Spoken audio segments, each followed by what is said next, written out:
دین منورہ میں غیر تعلیم تھا پڑھتا تھا.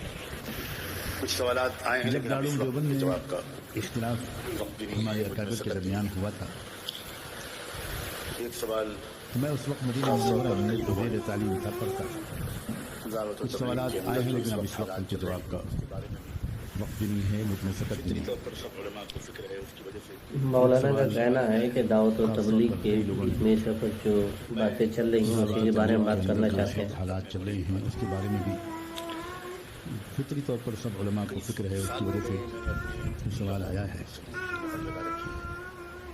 میں اس سوال کا جواب دینے کا اہل اپنے کو نہیں پاتا.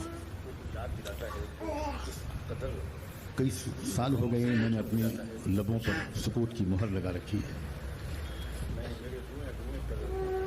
میرا دل جب اس کو یاد دلاتا ہے تو اس قدر غموں سے بوجھل ہو جاتا ہے کہ میں کچھ نہیں کرتا. میں میرے روئیں روئیں پر میرے خاندان کے مولانا کا کہنا ہے کہ دعوت و تبلیغ کی جو ہے نا کے غلام ہمارے روئیں روئیں پر جو ہے احسانات ہیں. ماشاءاللہ بہت اچھی بات ہے. دعوت و تبلیغ کی محنت کے ہمارے روئیں روئیں پر احسانات کہہ رہے ہیں دعاؤں کا اہتمام کریں انشاءاللہ. اس لیے میں اس وقت سے اتنا کہوں گا کہ آپ حضرات اللہ کے واسطے اس کی حفاظت اور درازی عمر کے لیے دعاؤں کا اہتمام. مولانا کا کہنا ہے کہ جب ہمارے درمیان میں جو ہے دارالعلوم پر جو لے کر جو ہے اختلاف ہوا تھا اسی کے بارے میں جو ہے بات چیت چل رہی ہے ابھی مولانا کے. ماشاءاللہ ہمارے اکابر کے درمیان ہوا تھا تو میں اس وقت مدینہ منورہ میں زیر تعلیم تھا پڑھتا تھا اور چھٹیوں میں گھر جب آنا ہوتا تھا تو کوئی ایک آدھ جملہ ہماری بھی زبان سے اپنی نادانی کم عمری میں کچھ نکل آتا. مولانا کا کہنا ہے کہ بڑوں کے اختلاف میں جو ہے چھوٹوں کو جو ہے نہیں بولنا چاہیے.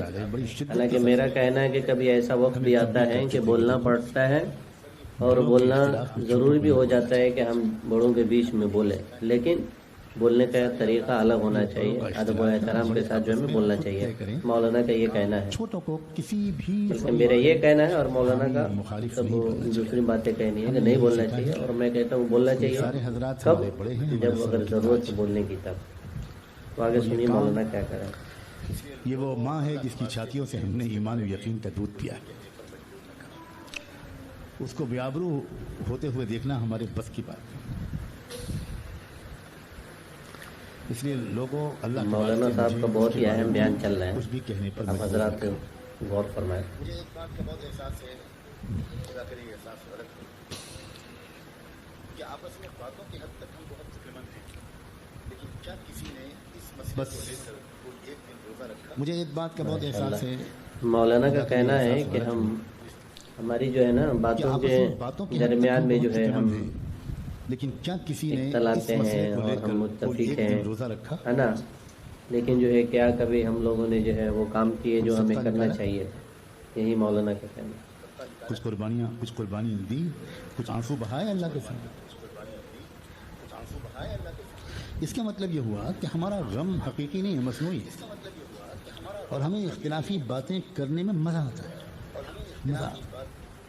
تو مولانا کا کہنا یہ ہے کہ شدید اخلاقی یہ ہمارا غم جو ہے نا وہ جو ہے نا حقیقی نہیں ہے، وہ مصنوعی ہے. مطلب ایسے ہی چلتی پھرتی والی ہے. بات کا پتنگ گڑا. شیطان ہم سے زنا تو نہیں کروا پاتا، شیطان ہم سے تاش نہیں کھلوا پاتا، شیطان ہم سے شراب نہیں پلوا پاتا، لیکن شیطان مومن کی بے حرمتی ہم سے صبح و شام دین کے نام پر کرواتا.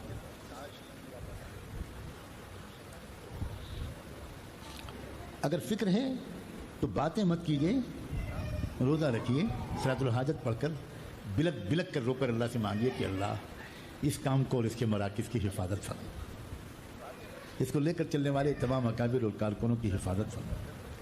اللہ اس کو امت میں جوڑ ہی کا سبب بنائے رکھ، اس کو توڑ. مولانا کا کہنا ہے کہ اگر فکر مند ہے کسی بھی بات کے لیے جو بتائے گئے جن کے معاملے میں تو آپ روزہ رکھیں ہے نا، صلاۃ الحاجات پڑھیں، نماز پڑھیں اور گڑ گڑا کر جو ہے اللہ کے سامنے دعا کریں تو انشاءاللہ تبارک و تعالیٰ ہماری دعا جو ہے قبول ہوگی اور ہم جو ہے بعمل اور کامیاب ہوں گے.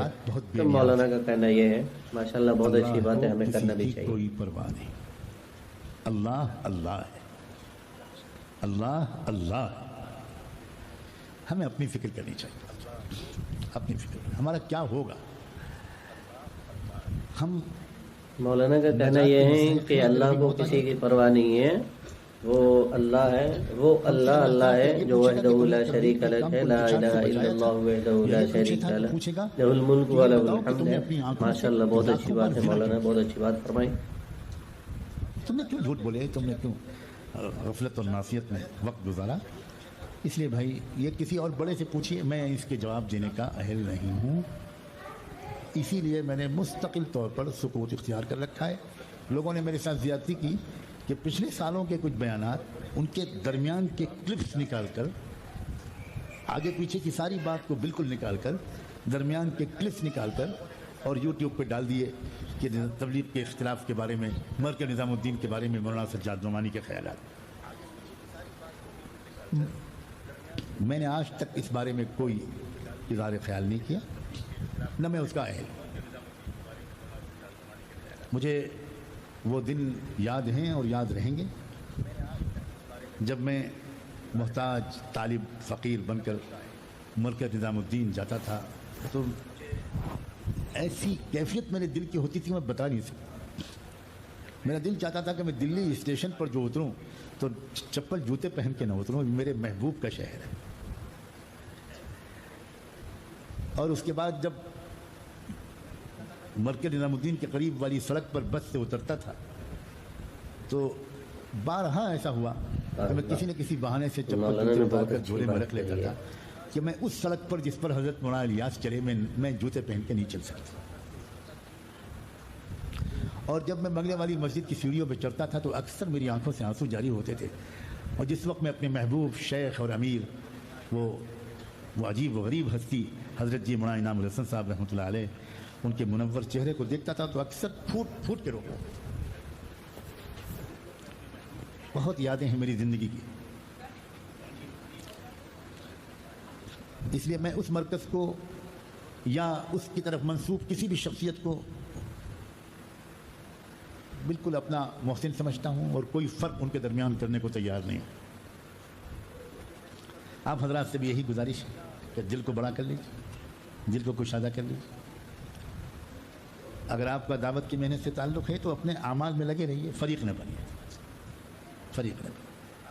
بہت بڑے